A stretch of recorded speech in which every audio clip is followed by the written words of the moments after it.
Magandang araw mga kakutsero. Ito na naman po ang inyong lingkod na si Jigs na magbibigay sa inyo ng giya ngayong araw ng Miyerkules. Ako po yung makikiusap lamang sa inyo na ito na po ang bago nating channel, ang giya at analisa ni Paring Jigs. Sana po ay mag-like and pakipindot lang po yung subscribe para updated po kayo sa aking mga giya. Ngayon po ay araw ng Miyerkules, August 28, at meron po tayong 7 magagandang karera. Ang start time po ay magsisimula ng alas 5 ng hapon. Umpisaan na po natin.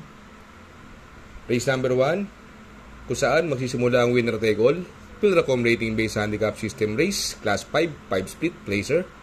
Distance is 1200 meters, may 5 kalahok.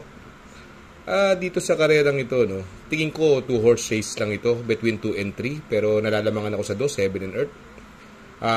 Possible scenario dito, pwedeng mauna si 1 for the road at sundan siya ni Time for Music, although maiksi ang karera, kaya lang medyo malakas lumakad si 1 for the road Itong si Heaven and Earth, nasigundong dihado to, kay Waray na may dapa. Nasigundong dihado po yan. At itong si Baywatch, maganda na po tinakbo last run yan. Kaya dito sa race number 1, ang pili ko po, doon ako sa numero 2, Heaven and Earth. Panigundo ko, numero 3, Baywatch. Sa race number 2, dito po, magsisimula ang pick 6. Pilracom rating based handicap system race, class 5, 6 to 10 split. 1200 meters is the journey. Dito may 7 kalahok but 6 in numbers. May coupled entry tayo, yung numero 3 na si Misha, coupled with Mount Amandiwing. Dito, no, nung karera kay Aphrodite, medyo hindi maganda tinakbo nito, yung numero 5 Rainy Days, although siya na ang palyamado ron. Pero tingin ko itong laban na to, parang grade 1 sa kanya to tingin ko, basta labas, may information kayo, pwede na pong solohin yan. Kaya lang, kung hindi maganda ang balita, magpuprotection ako sa numero 4, si Surplus Boy.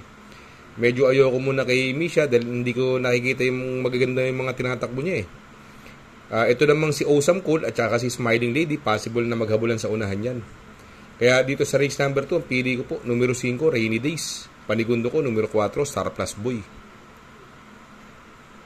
Sa race number 3, dito po, magsisimula ang pick 5. Pilracom rating based handicap system race, class 5 split placer. 1200 meters is the distance. Dito, may 6 na kalahok, no? Kung mapapansin nyo rito, no, ito na, ang baba naman ito, yung numero 4 ang bigote na papatnubaya ni Rico Suson. Ito lamang na lamang to, si ang bigote, kaya lang yun nga, sana malaman natin na about sa connection kung anong magiging balita rito. Pero kung makakabalita kayo ng maayos na labas, tingin ko pwede nang suluhin yan ang bigote. Kung sakali namang hindi maganda, ito ang magandang protection dyan, yung numero 3 na si Adorable Felicia. Napapatubayan ng may gamay sa kanya na si Noel Lunar. Kasi dito, possible scenario, pwede magabulan si Auspicious at Winsome Maxine. Kaya dito, papaboran ko po rito, doon ako sa numero 4 ang bigote. Pang-protection ko, numero 3, si Adorable Felicia. Sa race number 4, dito po, magsisimula ang pick 4. Pilracom rating based handicap system race, class 5 9 placer. 1200 meters is the distance. Dito may 6 na kalahok, no. Dito anybody's race po to, no. Although kung makikita nyo, parang napakababa talaga ni Carolina Bell, numero 2, kaya lang at napakagaang ng timbang, 48, sasakay ni JR Giliada. Ito wag lang niyang indahin yung problema niya. Tingin ko mananalo to si Carolina Bell. Kung magpo-protection ako dito, doon ako sa laging labas, no? Tsaka laging nakakadihado to, yung numero 1 Red Hawk na papatnubayan ni Apoy Asuncion. Sasama ko na rin yung Kindra. Baka iba itakbo ngayon nito sa kay ni Charles Reyes. Tingin ko pag naon na to, may tsamba po to si Kindra. Pero ako, pili ko po numero 2 Carolina Bell. Panigundo ko, numero 1, Red Hawk. Sasama ko, Pandiado, numero 6, si Kindra.